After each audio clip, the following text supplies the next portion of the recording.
Di Sukumu itu ada zona Egek, ada yang namanya Kovok, ada yang nama So. Dia 3 zona ini.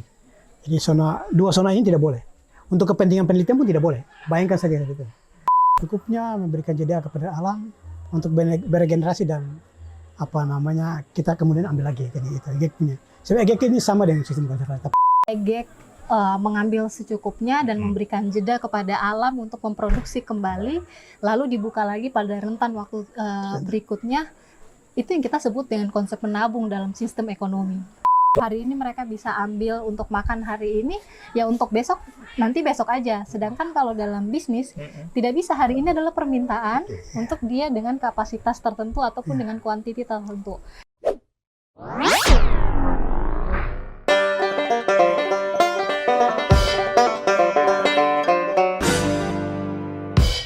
Salam jumpa bersama dengan saya Yuda di podcastnya RRI Sorong Torang Bicara.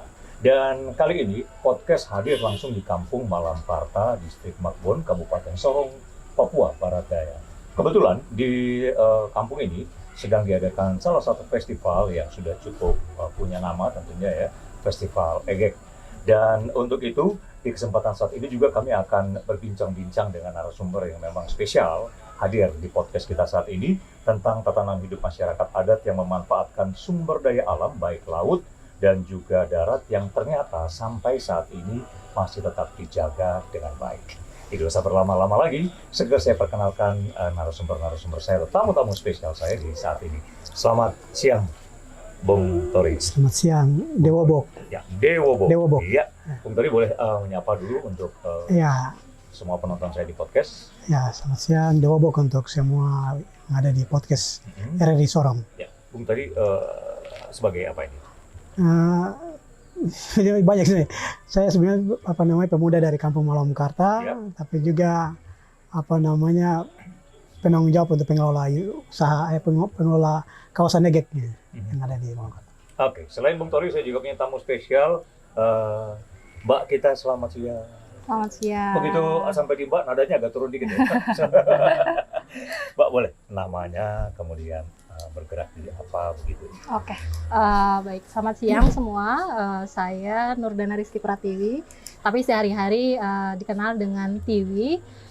Saya sebagai saat ini menerima mandat untuk menjadi Kepala Pengembangan Kewirausahaan Masyarakat dan juga Ekofund di Yayasan Ekonusa. Ekofund di Yayasan Ekonusa. Oke, Bung Tori, kita langsung saja ini. Tadi saya sempat mengatakan bahwa masyarakat boleh memanfaatkan kekayaan alam yang ada di Malamkarta sini, baik di darat maupun di laut, yang ternyata ditarik ke era modern masih klop, masih cocok ya, karena dengan ada batasan-batasan seperti itu. Egek akhirnya boleh dulu disampaikan buat penonton. Apa sih Egek? Ya, pertama, apakah kita bicara Egek sendiri itu karena ini bahasa Moi, ya saya perlu jelaskan Egek itu apa ya. Kemudian apa yang menjadi nilai daripada Egek itu sendiri ya. Egek itu sebenarnya sama dengan, kalau hari ini kita bicara konservasi modern ya konservasi, tapi konsep Egek ini adalah mengambil secukupnya, memberikan jeda kepada alam untuk beregenerasi dan kita kemudian ambil lagi. Jadi itu Egek punya. Sebenarnya Egek ini sama dengan sistem konservasi, tapi ini Egek ini dikenal oleh masyarakat Moi jauh sebelum ada sistem konservasi modern. Jadi kemudian Egek ini kita sebagai salah satu upaya advokasi lebih besar ya untuk kepada masyarakat Papua, bahkan seluruh dunia, bahwa semua orang bahwa ada konsep-konsep pengelolaan berkelanjutan yang ada di Egek itu sendiri. Egek ini sendiri sebenarnya telah dipraktekkan jauh sebelum konsep konservasi modern. Jadi ada konsep konservasi tradisional dan ada kebijakan itu yang namanya, kalau bertemu itu namanya kita bilang inovasi. Jadi ada konsep masyarakat dan ada konsep modern bertemu di suatu titik, itu yang namanya inovasi. Gitu ya. Bagaimana inovasi ini kita bangun berkelanjutan untuk masyarakat sehingga antara konsep modern dan pengetahuan lokal ini bertemu untuk kita dapat pengetahuan berkelanjutan, tapi ekosistem berkelanjutan, ekonomi juga berkelanjutan. Jadi semua ini ada kolaborasi kepentingan di dalam, baik sisi ekonominya, pengetahuannya semua dalam.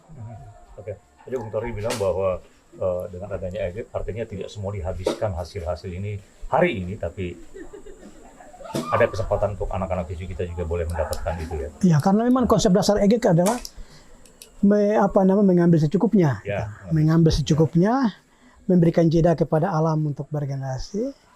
Nah, jadi untuk anak cucu. Jadi mengambil secukupnya. Jadi konsep di Sukumo itu justru kita tidak mengenal konsep ruang terbuka justru. Semua itu konsepnya tertutup di Sukumo. Kalau kita bicara lebih dalam lagi, di Sukumo itu ada zona EGEK, ada namanya KOFOK, ada yang nama SO. Dia 3 zona ini. Jadi 2 zona ini tidak boleh. Untuk kepentingan penelitian pun tidak boleh. Bayangkan saja itu. Artinya bahwa tidak ada zona yang terbuka. Semua zona pemanfaatannya terbatas ya. Salah satunya EGEK yang boleh dimanfaatkan terbatas. Jadi ketika saya punya tanah itu tidak ada yang pemanfaatan komersial. Jadi ketika ada hari ini kita terapkan investasi yang komersial, yang menghancurkan, itu bertentangan dengan konsep dasarnya kami, karena tidak ada di kami saja dari 3 zona ini saja tidak ada pemanfaatan terbuka. Zona pemanfaatan bebas tidak ada, justru semua tertutup. Jadi artinya bahwa masyarakat adat sudah memikirkan jauh sebelumnya, bahwa mereka sudah tahu bahwa mitigasi deforestasi itu di pengetahuan lokal mereka sudah punya. Oke. Tapi di orang-orang Moi sekarang masih kalau kayak Bung Tori kayaknya memang itu akhirnya mendalami betul semuanya ya tentang EGEK ini. Iya. Artinya kan tidak semua orang Moi ada yang tahu, apalagi anak-anak yang lahir di zaman-zaman sekarang ini. Iya, memang semua orang Moi mereka tahu sebenarnya, tapi mereka terjebak dengan informasi yang sebenarnya tidak menghubungi. Jadi begini, ada pengetahuan lokal, pengetahuan modern yang datang, itu mereka jadi memahami konsep lokal yang ada. Gitu. Akhirnya mereka saling terjebak, yang konsep yang ini terjebak dengan ini konsep konservasi, tapi sebenarnya kalau mereka bawa konsep konservasi adalah EGEK gitu. Jadi sama juga kita jadi memahami konsep modern. Jadi ada ini kalau masyarakat adat itu mengalami namanya culture shock, lompatan budaya, di kebijakan pemerintah juga tidak memahami konsep yang ada. Jadi ada 2 hal yang saya lihat itu cukup memicu ruang yang ketidakberdayaan. Satu sisi itu tidak memahami konsep lokal, satu sisi juga tidak memahami konsep modern. Jadi itu yang saya bilang. Saya awali bahwa EGEK itu dan dengan pengetahuan lokal itu kalau kita bertemu namanya inovasi. Gitu ya. Oke, tadi saya juga sempat mengatakan itu ada yang di laut, ada yang di darat. Ya. Oke. Kalau di laut seperti apa sih? Jadi EGEK di laut, kalau di Malamkarta ini EGEK di laut kita lebih ke spesies ya. EGEK spesies. Ada lobster, ada teripang, ada dugong, ada duyung, ada penyu, ada siput lola, ada macam-macam. Termasuk EGEK kawasan. Jadi karena kawasan Malamkarta sudah 4.000 hektar di kawasan laut ini sudah ada peraturan bebas sejak tahun 2017 ya. Kita adalah MHA pertama di Indonesia, dan ya memang kecil tapi kita memberikan sumbangsi kepada kalau Kementerian Kelautan dalam zona pemanfaatan laut, kita juga memberikan sumbangsi kepada negara. Bahwa kita salah satu yang masyarakat adat yang di Malamkarta memberikan, memang tidak besar seperti kawasan lain. Tapi ini niat baik ini sudah berjalan oleh masyarakat adat. Nah, itu yang perlu disambut baik oleh pemerintah juga, melihat konsep-konsep yang dibangun, regulasi dari pemerintah yang harus dibantu. Oke. Jadi kalau misalnya EGEK itu kita bawa ke laut, kemudian spesies yang tadi Bung Tori sebutkan, itu apa? Boleh dimanfaatkan tapi dengan terbatas? Atau? Iya. Kalau tadi kita lihat itu kita ambil terbatas. Jadi terbatasnya dari sisi ukuran juga harus kita lihat. Terus misalnya kalau dia bertelur tidak boleh ambil. Gitu. Jadi ada ukuran. Jadi kita tidak, itu yang saya bilang itu kalau di nilai yang komersial kan dia angkat saja, misalnya kecil lah sekali terpusing telur katanya, yang penting dapat untuk hari itu. Tapi kan kita tidak. Konsep keberlanjutan ini yang sebenarnya masih menjadi perjuangan bersama untuk kita kampanye sama-sama. Pengambil kebijakan, regulator dari pemerintah, termasuk teman-teman yang konsisten terhadap yakin bahwa planet ini masih tetap ada. Ya antara konsep yang ada ini kita tetap ada untuk masyarakat. Jadi masyarakat ini kenapa mengambil dengan manen dengan peralatan tradisional dengan alat karena kalau alat modern tidak mungkin mereka bisa bagaimana uang yang mereka beli dan sebagainya, tapi juga akan habis. Selain menggunakan alat yang modern tapi mengambil yang tidak ramah lingkungan tadi. Tidak mengambil berdasarkan spesies ini. Spesies ukuran, misalnya ukuran ini boleh diambil, ini tidak boleh itu. Gitu. Jadi itu niat baik ini dari konsep EGEK ini sudah menjadi pengetahuan di dalam masyarakat adat, dan pemerintah dimohon untuk memberikan dukungan dari sisi regulasinya, marketnya juga mungkin salah satunya untuk menyediakan sehingga ada keberlanjutan. Oke, baiklah. Berikut podcast, jangan kemana-mana, saya akan kembali lagi tentunya setelah, kalau tadi saya dengan Bung Tori dan kita tahu tentang EGEP itu seperti apa, dan nanti saya akan kembali lagi untuk Anda bersama dengan Mbak Tiwi dari Ekonusa.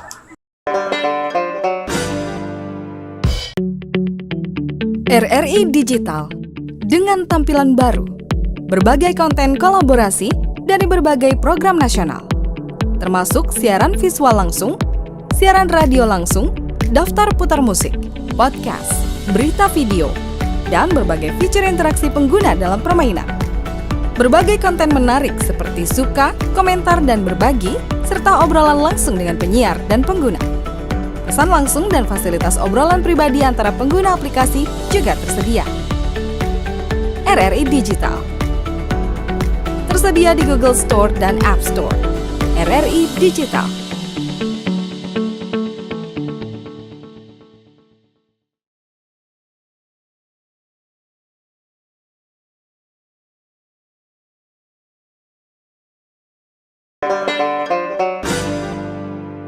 Podcast RRI Sorong, Torang Bicara, kembali lagi bersama dengan saya Yuda. Dan kali ini Mbak Tiwi, Ekonusa, concern sekali sih dengan hal-hal seperti ini.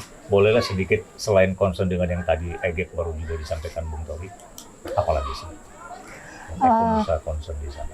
Ya, Ekonusa itu adalah LSM lokal sebenarnya, dan kita lebih banyak base di wilayah Indonesia Timur. Jadi memang di wilayah Maluku dan juga di wilayah Papua, tanah Papua secara keseluruhan, kita ada di beberapa lokasi yang kita memiliki beberapa konsentrasi. Pertama terkait dengan pengakuan hak masyarakat adat. Jadi kalau yang tadi sudah cukup panjang dijelaskan oleh Kakak Tori bagaimana menemukan regulasi pemerintah dan juga kearifan lokal atau budaya atau lokalitas masyarakat dipertemukan untuk diakuin. Karena kan yang berlaku di Indonesia itu lebih banyak adalah hukum positif. Nah, wilayah teritorial adat itu kan walaupun secara turun-temurun kita saling mengetahui nih ada batas-batas wilayah adat di antara masyarakat di komunitas adat. Tapi batas-batas wilayah adat itu pun kita butuh pengakuan secara legalitas oleh pemerintah untuk mengakui bahwa dalam satu wilayah itu ada masyarakat adat yang hidup di situ, yang sudah sangat lama di situ, dan bagaimana mereka memanfaatkan sumber daya alam yang mereka miliki. Itu pertama terkait dengan konsentrasi Ekonusa. Lalu yang kedua, konsentrasi Ekonusa adalah pengembangan kewirausahaan masyarakat. Karena kedua ini menjadi linear, bahwa masyarakat adat itu adalah kelompok paling terdepan untuk menjaga ekosistem, untuk menjaga lingkungan, untuk menjaga hutan dan sebagainya. Dan sebenarnya tanggung jawab menjaga hutan dan lingkungan itu adalah, kami percaya bahwa itu adalah tanggung jawab kolektif. Sehingga bagaimana praktek kehidupan masyarakat adat ini, tapi dia juga bisa, masyarakat juga bisa merasakan manfaat dalam tanda kutip mendapatkan ekonomi dari cara mereka menjaga lingkungan mereka, maka yang perlu kita pikirkan adalah bagaimana konsep ekonomi yang dia bisa, masyarakat bisa mendapatkan keuntungan dari situ tapi tidak mengeksploitatif. Gitu, sehingga dua hal ini menjadi salah satu concern, menjadi dua hal concern Ekonusa dari beberapa, kita punya beberapa program lainnya, tapi untuk tahun-tahun belakangan ini kita concern di dua hal tersebut, begitu. Oke, Indonesia Timur menjadi concern di Ekonusa. Benar. Kalau sampai masuk ke kampung Malum Karta sendiri, apa yang? Sebenarnya kita dengan Kakak Tori udah sudah sangat lama begitu ya, karena memang kita juga masuk dan kenal dengan Malum Karta ya lewat Kakak Tori begitu. Jadi Kakak Tori juga menjadi bagian dari Ekonusa, masyarakat Malum Karta juga sudah menjadi bagian dari Ekonusa begitu.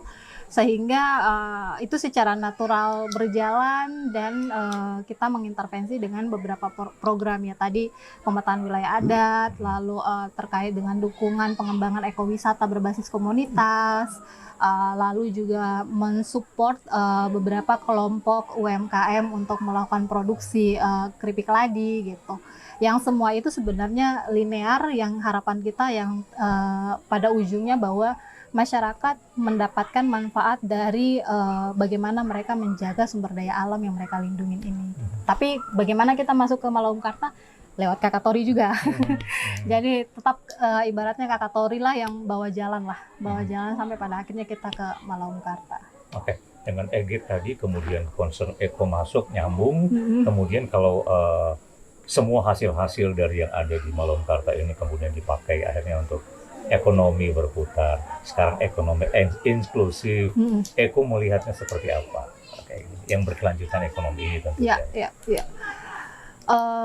Sekarang tuh sebenarnya kita lagi mencoba untuk mengembangkan konsep ekonomi restoratif. Konsep ekonomi restoratif ini sebenarnya adalah istilah yang sebenarnya terdengar baru tapi secara praktek lama sebenarnya. Praktek lama seperti apa? Kalau sebelum-sebelumnya kita sering mendengar seperti ekonomi kerakyatan. Dan seperti misalnya konsep, kalau tadi Kak Tori menjelaskan bagaimana EG mengambil secukupnya dan memberikan jeda kepada alam untuk memproduksi kembali, lalu dibuka lagi pada rentan waktu berikutnya, itu yang kita sebut dengan konsep menabung dalam sistem ekonomi. Jadi sistem menabung dalam ekonomi modern itu kan kita membayangkan bahwa sistem menabung itu menyimpan uang dalam bentuk materi. Tapi masyarakat adat punya konsep menabung seperti tadi yang Kak Tori bilang, memberikan jeda pada alam itu adalah cara mereka menabung sumber kehidupan mereka yang nanti kemudian di waktu berikutnya mereka ambil. Setelah mereka ambil lalu mereka jual, dari hasil jual itu bisa mereka pakai misalnya kayak tadi untuk membangun gereja, untuk kehidupan komunitas, entah dibagi secara merata, pendidikan dan lain sebagainya. Konsep ekonomi restoratif adalah konsep untuk pemulihan ekosistem, dia inklusi dalam artian semua orang bisa terlibat dengan adil dan merata. Tidak ada yang memiliki hak atas modal paling besar untuk menguasai lebih besar. Jadi dia berbasis komunitas dan juga berkeadilan. Nilai-nilai itulah yang sebenarnya yang tadi saya bilang, secara istilah dia baru, tapi secara praktek itu udah dipraktekkan lama oleh masyarakat adat atau masyarakat lokal. Karena seperti tadi, masyarakat lokal, masyarakat adat tahu bagaimananya cukup, tahu bagaimana arti cukup. Pengembangan terkait dengan konsep ekonomi restoratif ini adalah cara kita untuk bagaimana bisa mengcounter bahwa banyak sekali yang mengatakan bahwa yang paling bisa menghidupi masyarakat adalah sistem ekonomi ekstraktif yang mengambil dari bumi sebanyaknya, menggali dan sebagainya, alih fungsi lahan yang tadinya masyarakat menghidup dari lahan mereka bertani dengan cara dan sistem mereka begitu, kemudian ada investor yang merasa bahwa sepertinya ini tidak menguntungkan sehingga dialih fungsikan dengan tanaman-tanaman yang tidak juga dengan jangka panjang. Contohnya misalnya kayak kita bilang sawit. Sawit itu kan tidak jangka panjang. Maksudnya dia hanya beberapa tahun kemudian hasil tanam sawit, tanahnya itu sudah tidak bisa kita gunakan lagi. Lalu pertanyaan kemudian investornya akan berpindah ke lahan yang lain. Lalu masyarakat yang tinggal di sekitar kawasan itu bagaimana cara mereka bisa hidup kembali. Nah sehingga kita sangat concern sekali untuk tahun-tahun belakangan ini untuk bagaimana terus mempraktekkan dan tentunya kita juga mempraktekkan begitu terkait dengan konsep ekonomi restoratif ini. Gitu. Oke, langsung sekali Eko ya. Bung Tori, ketika masuk juga nanti tadi seperti Mbak Tiwi jelaskan dengan ekonomi restoratif ini. Ya, sebenarnya begini, apa yang pandangan masyarakat melihat ekonomi restoratif ini ada dua hal. Kita pertama bicara objek adalah apa yang kita bicara tadi, bicara ruang hidupnya masyarakat adat punya. Yang kedua adalah subjek, masyarakat yang ada di kawasan objek itu. Ya, dua hal ini penting sekali. Objek kenapa? Kalau kita punya potensi yang ada, ya saya bilang tadi, sebagai objek tadi ada, tapi subjek ini tidak mampu mengelolanya, maka yang tadi akan terjadi penurunan terhadap objek tadi, potensinya. Terjadi penurunan drastis dan itu mengancam keberlanjutan. Jadi kita bicara restorasi dan ekonomi itu bicara dua hal itu. Bicara objek, bicara subjek. Subjek adalah masyarakat adat yang ada di kawasan itu. Misalnya di Malamkarta dengan luas laut yang dipetakan ada 4.000, hutan yang dari teman-teman Ekonusa support ada sekitar 18.000 hektar itu. Dua hal ini kita bilang itu adalah objek yang ada di masyarakat adat dan subjek ini bagaimana mengelolanya. Itu yang ketika pengetahuan untuk mengelola objek ini tidak mampu, tidak cukup, maka itu jadi ancaman juga. Gitu. Jadi ancaman juga karena kita bisa terjebak itu tadi proyek-proyek yang ekstraktif itu, yang masif berskala besar dan tidak memberikan kepastian pada ruang-ruang hidup masyarakat. Jadi itu dua hal itu, dua hal objek dan subjek tadi yang saya bilang. Jadi masyarakat adat itu sebagai subjek bagaimana memahami lingkungannya, memberi pengetahuan, tapi juga ada edukasi. Proses ini adalah edukasi. Ini adalah proses edukasi ke dalam, ya, edukasi. Tapi juga ada edukasi keluar.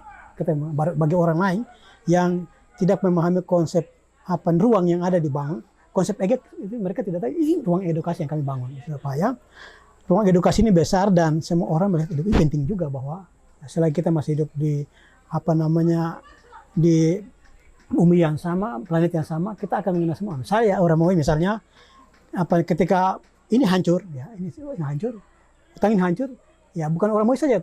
Pak Yuda juga ada di sini, ada di tanah yang sama, pasti kena hal yang sama. Artinya bahwa itu konsep apa yang kita bangun, itu berdampak ke semua orang. Nah, ketika kita menolak misalnya, tidak boleh ada sawit tadi, sebenarnya itu jangan dipandang sebagai kami menolak pembangunan, tidak. Tapi kami punya pengetahuan sendiri tentang keberlanjutan.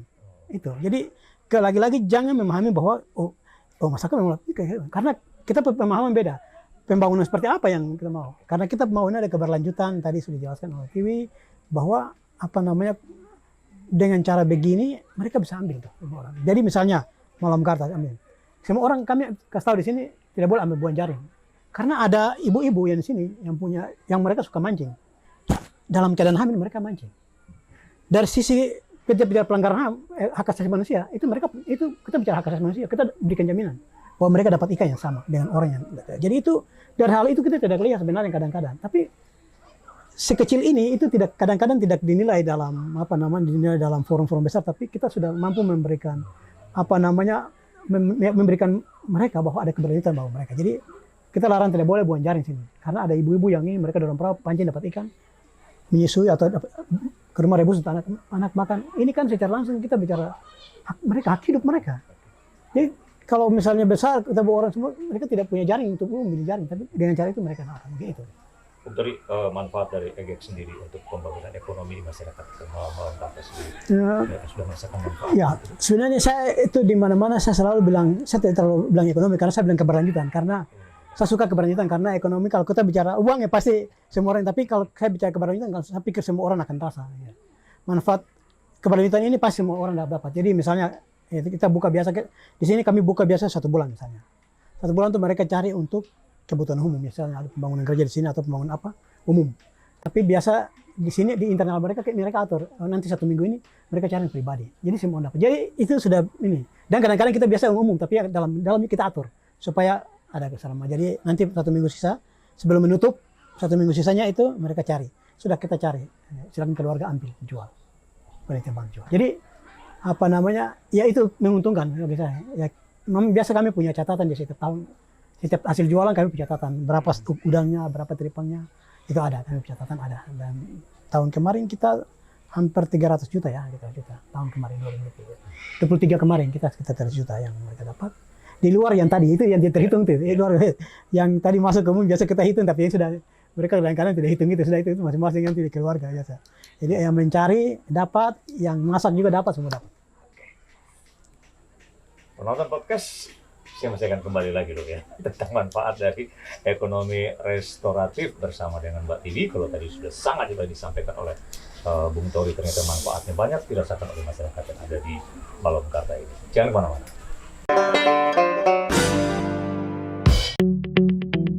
RRI Digital dengan tampilan baru, berbagai konten kolaborasi dari berbagai program nasional, termasuk siaran visual langsung, siaran radio langsung, daftar putar musik, podcast, berita video, dan berbagai fitur interaksi pengguna dalam permainan. Berbagai konten menarik seperti suka, komentar, dan berbagi, serta obrolan langsung dengan penyiar dan pengguna. Pesan langsung dan fasilitas obrolan pribadi antara pengguna aplikasi juga tersedia. RRI Digital tersedia di Google Store dan App Store. RRI Digital.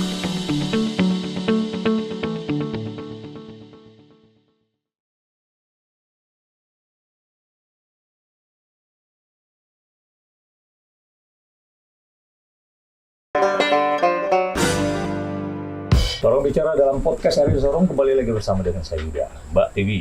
Tadi Bu Tawi sudah juga menyampaikan kalau ternyata EGEK dimasukkan dengan ekonomi pas dan masyarakat merasakan manfaatnya.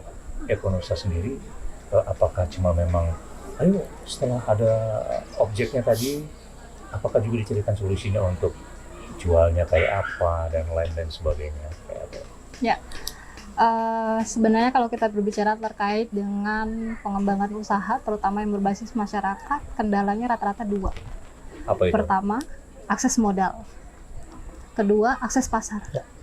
Sudah tuh, antara cuman dua itu sebenarnya kendala yang paling besar untuk pengembangan ekonomi masyarakat. Sehingga Ekonusa menyiapkan dua itu.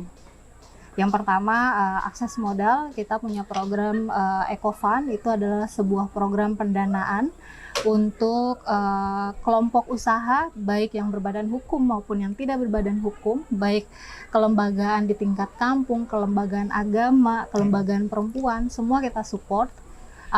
Tapi tentu supportnya itu kita akan melihat dan kita akan bersama dengan kelompok itu untuk menyusun rencana usaha mereka ke depan. Jadi ketika kita sama-sama menyusun rencana usaha mereka ke depan, kemudian kita melihat peluang untuk pendanaan. Ini akan seperti apa sebenarnya modal pendanaannya, dia ke depan akan seperti apa pengembangannya. Kemudian ketika kita sudah bersama dan kita memberikan pendanaan, kita akan memonitoring bagaimana penggunaan anggaran itu agar lebih efektif. Sehingga masyarakat ataupun kelompok tersebut yang mengakses pendanaan, mereka pun juga belajar bagaimana mereka bisa mengelola keuangan dengan lebih efektif, ya tentunya untuk bagaimana mendapatkan keuntungan. Nah, kemudian setelah hasilnya udah ada, ya tadi objeknya dari objek yang ada dan hasilnya udah ada, Ekonusa akan memfasilitasi untuk pemasaran. Jadi kita membentuk satu PT, Badan Usaha Perseroan Terbatas, itu namanya Kobumi, Ekosistem Bumi Lestari. Itu ini hasil konsorsium 13 koperasi di wilayah Maluku dan Papua.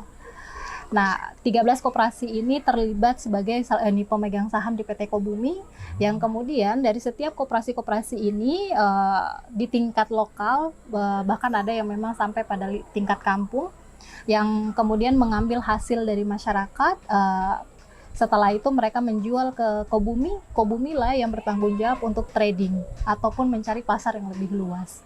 Sehingga mau bagaimanapun kualitasnya, mau bagaimanapun hasilnya, Kobumi tetap akan membeli ke masyarakat. Sehingga masyarakat tidak lagi memikirkan bagaimana mereka harus menjual hasil mereka.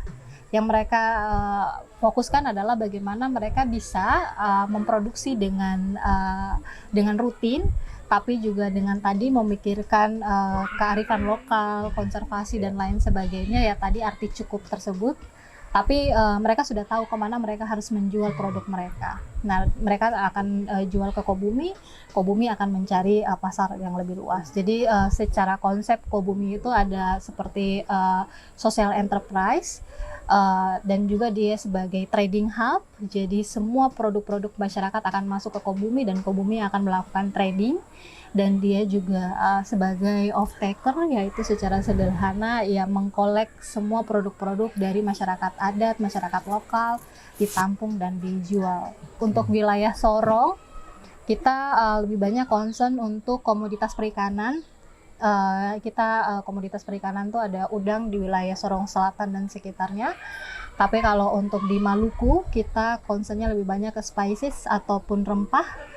Jadi pala, cengkeh, dan kayu manis dan lain sebagainya itu kita lebih banyak sourcing komoditas rempah begitu. Dan komoditas-komoditas ini dihasilkan oleh koperasi-koperasi tadi itu. Kenapa akhirnya yang kita support adalah yang berbadan hukum koperasi-koperasi, walaupun tidak menutup kemungkinan misalnya seperti tadi yang saya bilang, ada beberapa kita kerjasama juga dengan lembaga keagamaan. Jadi Pak Pendeta dengan jemaat-jemaatnya itu kan banyak sekali, dengan jemaat-jemaatnya begitu, dan hasil dari jemaat-jemaat itu tetap akan dibeli oleh Kobumi juga begitu. Tapi kenapa kita mencoba untuk mendorong dengan konsep koperasi adalah di konsep koperasi itu adalah modal dari kita, keuntungan untuk kita, dan kebermanfaatan juga untuk kita gitu.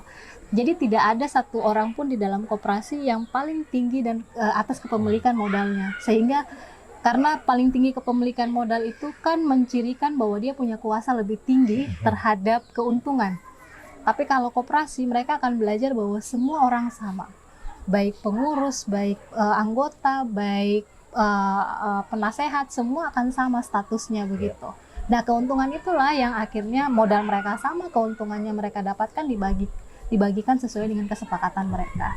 Konsep itulah yang kita benar-benar mengintervensi dari proses hulu paling ujung, yaitu masyarakat tani, masyarakat nelayan, lalu ada kelompok koperasi yang melakukan pendampingan di tingkat masyarakat.